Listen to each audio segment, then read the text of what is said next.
tout le monde, j'espère que vous allez tous très bien. Aujourd'hui on se retrouve pour une nouvelle recette et on va réaliser un carotte cake. Allez, suivez-moi, c'est parti!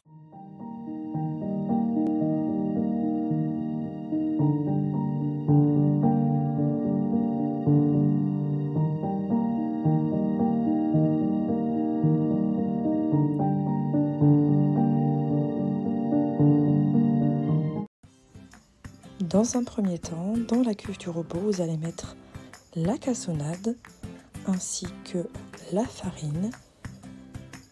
Vous pouvez la tamiser si vous le souhaitez.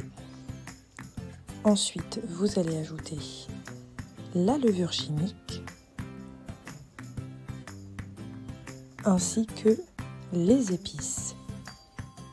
Soyez généreux car dans le carotte cake, les épices font beaucoup.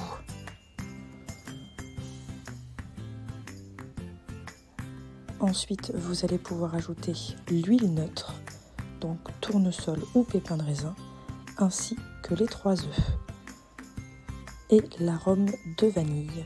On va commencer à mélanger pour obtenir une pâte lisse et homogène. La pâte est un petit peu épaisse, c'est normal. Vous allez maintenant ajouter les carottes, râpées le plus finement possible.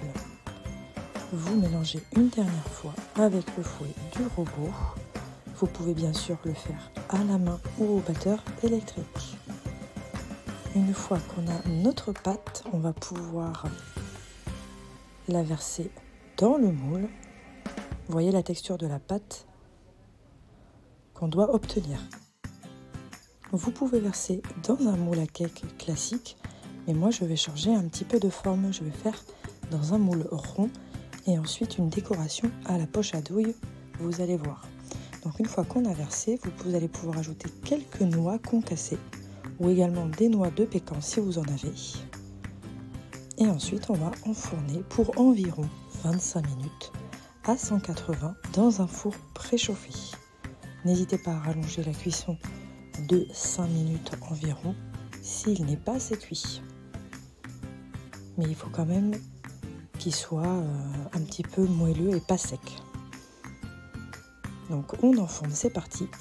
Dans un saladier, vous allez déposer le Saint-Mauré ou le Philadelphia que vous allez détendre un petit peu à la cuillère.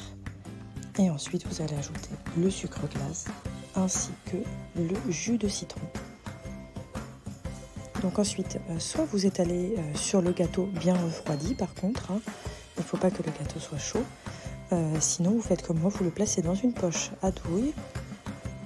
Donc soit vous le munissez d'une douille, sinon moi je vais juste couper le bout pour faire comme une douille Saint-Honoré et faire mon pochage sur le gâteau, mais vraiment bien refroidi.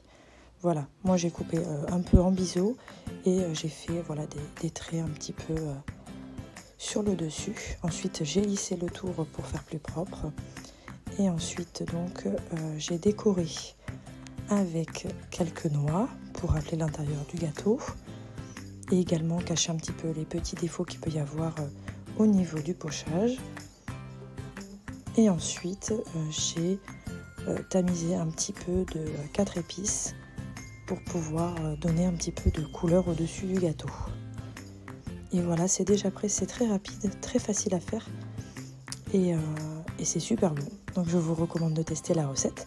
Et puis n'hésitez pas à me dire si vous voulez d'autres recettes, quel type de recettes, plutôt des bases de la pâtisserie ou des recettes du monde par exemple. Et puis on se retrouve très bientôt dans une nouvelle vidéo. Et n'hésitez pas à vous abonner. Voilà le résultat final. Et je vous partage aussi la découpe.